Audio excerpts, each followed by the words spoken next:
Hi friends, सरे लोहे शाम फिराक फिर एपिसोड 34। अगर आप मेरे इस चैनल पर नए हैं तो please like my channel and subscribe करना बिल्कुल ना भूलें। रिजवान साहब के अलावा 4 आदमी और एक खातून भी ज़ख्मी हालत में यहाँ लाई गई थी। वो यकीनन दहशतगर्द थे। इन्होंने पुररौनक जगह पर फायरिंग की और चलते बने तो तश्कर हुआ कि हम पीछे थे। फायरिंग होती ही देखकर नीचे बैठ गए थे। मैं तो बच गया, लेकिन रिजवान साहब के बाएं बाजू पर गोली लग गई। वो थोड़ी देर तक रूम में शिफ्ट हो जाएंगे। डॉक्टर ने ऑपरेशन करके गोली इनके बाजू से निकाल दी है। इसने सारी तफसील बताई तो वो जानकर मुतमईन हो गई कि गोली रिजवान के बाजू में लगी थी। ज़्यादा खतरा नहीं था। अस्पताल में हलचल मची थी। जख्मियों के सरपरस्त, अखबारी रिपोर्टर्स, टीवी के नुमाइंदे सभी भागदौड़ में मसरूफ़ थे। जख्मियों के लवाहिकीन को अखबारी रिपोर्टर्स ने घेर रखा था। वो परेशान थे, कुछ रो रहे थे, डरे हुए थे। रिचा अपने डूबते दिल को संभाले एक कोने में खड़ी थी। बहुत मुश्किल से अपने आंसू को रोके हुए थी। अगर रज़ी को कुछ हो गया तो मेरा क्या बनेगा? रज़ी, तुम मेरे अंदर इस तरह रच बस गए हो कि अगर तुम मेरे अंदर से निकले तो मैं उजड़ जाऊंगी, वीरान हो जाऊंगी। शायद ये मेरी नाकदरी की सज़ा मिली है मुझे।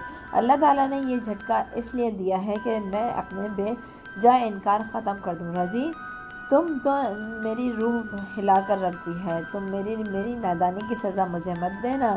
वो दिल में रिजवान से मुखातिब थी। मैडम, आप चाहें तो रिजवान साहब से मिल सकती हैं, वो कमरे में चले गए हैं, सफदर ने इसके पास आकर बताया। चले, वो इसके साथ चलती हुई प्राइवेट रूम में आ गई। मैं डॉक्टर से बात करता हूँ, आप सर के पास रहें। सफदर उसे वहाँ छोड़कर कमरे से चला गया। रिजवान सफ़ेद बिस्तर पर लेटा था, आंखें बंद किए। इसकी कमीज़ ना जाने कहाँ थी, बनियान पहन रखी थी। बाजू पर सफ़ेद पट्टी बंधी थी जिससे खून का रंग भी झलक रहा था। रिजा का दिल भर आया।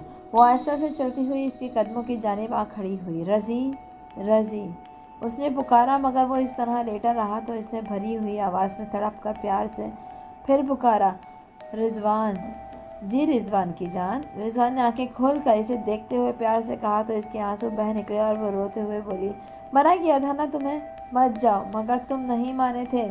देख लिया नतीजा। गलती हो गई सरकार। बंदा माफ़ी का तलबगार है और वादा करता है कि आइंदा आपकी हर बात पर बलाचूं चा सर झुकाएगा, हुक्म बजा लाएगा।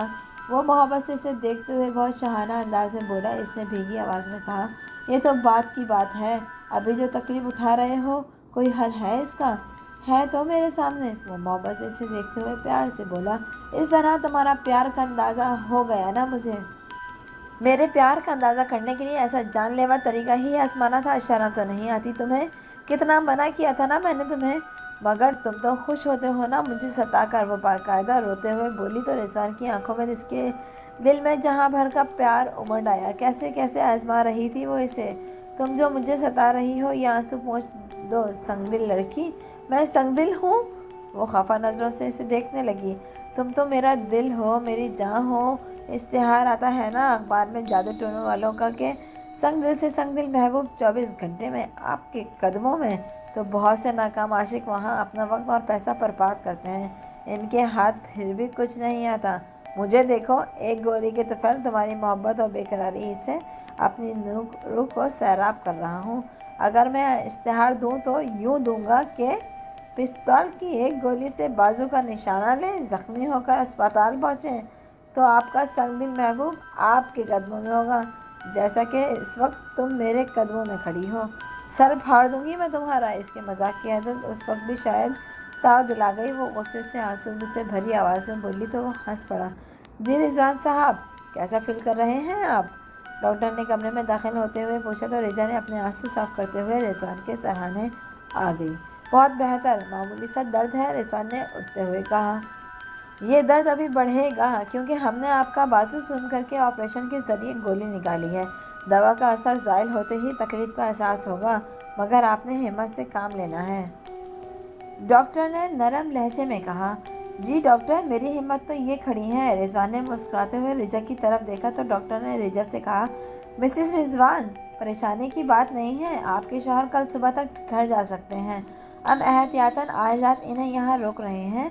ज़ख़म गहरा नहीं है, हड्डी भी बच गई है। इंशाअल्लाह चंद रोज़ में ज़ख़म भर जाएगा। आप इन्हें दवा पाबंदी से खिलाइए और बैंडेज तब्दील कराती रहिएगा। जी थैंक यू डॉक्टर साहब। रिजा ने डॉक्टर के मिसेस खान कहने पर इसे टोका नहीं, क्योंकि डॉक्टर तो इसे रिजवान की बीवी ही समझा था और वो रिजवान की शौक नज़रों से घबरा रही थी। डॉक्टर के जाते ही रिजवान ने शरीर लहजे में कहा, मिसेस रिजवान परेशान मत हो, मैं आपकी दुआ से जिंदा सलामत हूँ।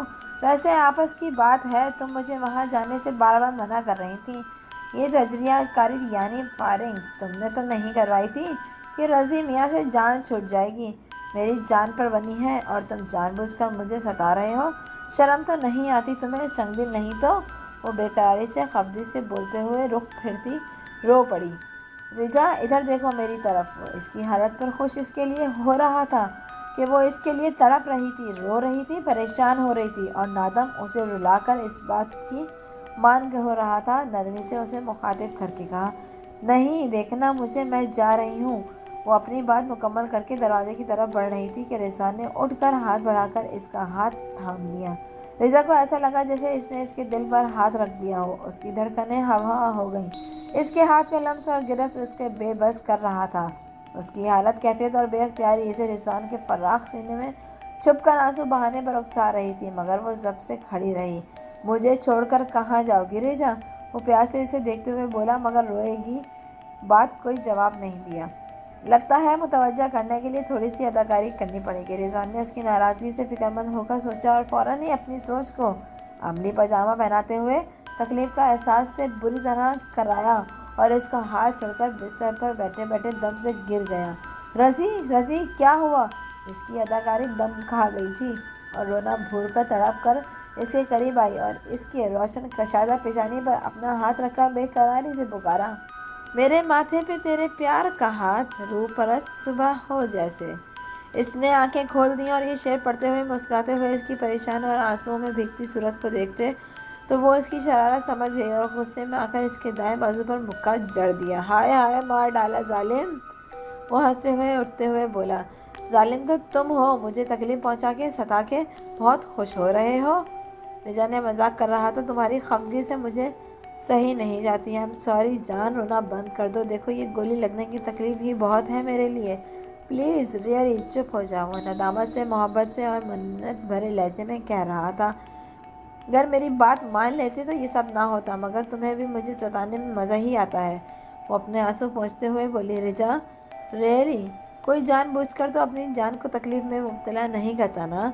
मुझे अगर मालूम होता कि वहाँ मेरे साथ ये होने वाला है तो मैं हरगिज़ वहाँ ना जाता। होने को कौन रोक सकता है डियर? तुम्हारी मोहब्बत और दुआओं ने मुझे बचा लिया है। मामूली सा जख्म है, भर जाएगा। मैं तुम्हें जानबूझकर तकलीफ़ देने का सोच भी नहीं सकता। तुम तो मेरी ज़िंदगी हो, खुशी हो। अपनी ज़िंदगी को कौन सताता है? फिर भी अगर मैं मजाक में तुम्हें हर्ट किया है तो प्लीज़ मुझे माफ़ कर दो। रिजवान ने संजीदा मगर नरम और मध्यम लहजे में कहा तो इससे का गुस्सा, नाराज़गी उड़न छू हो गई और प्यार और बेकरारी से इसकी रोम रोम में उमड़ आई। अच्छा, अब ज़्यादा शर्मिंदा होने की ज़रूरत नहीं है। वो अपने मखसूस अंदाज में वापस लौटते हुए बोली तो वो खुश होकर बोला, लीजिए नहीं होते शर्मिंदा। रज़ी ज़्यादा दर्द तो नहीं हो रहा? वो बैठ के किनारे पर इसके सामने बैठकर इसके बाजू पर बंदी पट्टी को देखकर फिक्रमंदी से पूछ रही थी, तुम मुझसे खफा तो नहीं हो ना? नहीं, इसने दिल से कहा तो वो मुस्कुराते हुए बोला, तो बस फिर दर्द भी ज़्यादा नहीं हो रहा? हो तो रहा है ना? रिजा ने बेकरारी से कहा तो वो निहाल हो गया रिजा की बेचैनी पर। हाँ, वो मुस्कुरा दिया। फिर काबू करना पड़ा रहा था तो फिर कुछ और ही तमन्ना कर रहा था। रज़ी मैं क्या करूं तुम्हारे लिए, तुम्हारी तकलीफ़ कम हो सके? रिजा ने बेचैनी से पूछा। उसका बस नहीं चल रहा था, वरना वो इसकी तकलीफ़ एक सेकंड में ख़त्म कर दी थी। उसी तरह मेरे लिए दुआ करती रहो। वो मोहब्बत से इसे देखते हुए मुस्कुराकर बोला, वो तो कर रही हूँ ना, मगर क्यों हो रहा है ये सब? इसने बेचैनी से कहा। इस हादसे ने इसे रिजवान की मोहब्बत और अहमियत का बहुत शिद्दत से एहसास दिला दिया था। किस्मत की बात है डियर, चंद मफादात परस्त लोग हमारे मुल्क और लोगों की ज़िंदगियों से खेल रहे हैं। खुदा इन्हें इबरत का निशाना बनाए और हम सबको मुत्तहद होने की तौफीक दे। तुम तो बहुत बहादुर हो, ज़रा सी गोली लगने पर दम हो गई। वो नरम लहजे में बोला तो इसने भरी आवाज़ में कहा, दूसरे ज़ख्मियों के लवाकिन की हालत मुझसे ज़्यादा बुरी है। कौन देख सकता है अपने प्यारों को तकलीफ़ में? और गोली बाजू के बजाय कहीं और लग जाती तो? मुझे तो ज़िंदगी भर कर रोक दे गए थे ना तुम। कभी माफ़ न करती मैं तुम्हें, रोज़े महशर भी माफ़ न करती। लापरवाह इंसान। رجا میری جان، میں صدقے میں قربان، یہ گولی مجھے پہلے کیوں نہیں لگی؟ رجا کی بے اختیاری میں آیا ہوتی محبت، چاہت اور بے قراری پر اپنی ساری تکلیف بھول کر خوشی سے اس کا ہاتھ تھام کر بولا، بکواس نہیں کرو۔ وہ اس کے ہاتھ سے اپنا ہاتھ چھڑا کر اٹھ گئی اور وہ ہنس دیا۔ تم ہی مجھے موٹا کر رہی تھی، اس گولی کے طفل شاید کچھ دبلا ہو جاؤں۔ کوئی ضرورت نہیں ہے دبلے ہونے کی، تم اسی طرح اچھے لگتے ہو۔ جو خون ضائع ہو گیا ہے اس کی کمی تم خوراک کے ذریعے کور کرو گے، سمجھے؟ اس نے باروب لہجے میں کہا۔ جی میڈم، اور کوئی حکم؟ وہ سر ذرا سا خم کر کے بولا تو اس نے اپنے شولڈر بیگ سے 1000 کا نوٹ نکال کر اس کی طرف بڑھا دیا۔ تھینک یو، وہ نوٹ لے کر بولا۔ واپس دو اب۔ دیا کیوں تھا؟ اس نے نوٹ مٹھی میں بند کر کے مسکراتے ہوئے شوخی سے پوچھا۔ تمہارا ہاتھ لگوانا تھا، صدقہ اتارنا تھا تمہارا۔ واپس دو نوٹ۔ یہ لو، اس کی کیا ضرورت ہے؟ وہ اس کی محبت پر نہال ہی نہیں، آپ دیدہ بھی ہو گیا، نوٹ واپس کرتے ہوئے بولا۔ اس نے نوٹ واپس شولڈر بیگ میں رکھتے ہوئے نظریں جھکا کر کہا، محبت ہے تو ضرورت بھی ہے۔ تھینک یو ویری مچ، مگر کاش۔ تھینک یو فرینڈز، اگر آپ کو میری یہ اسٹوری پسند آئی تو آگے کی اسٹوری سننے کے لیے please subscribe my channel and bell icon کا بٹن پریس کرنا بالکل نہ بھولیں۔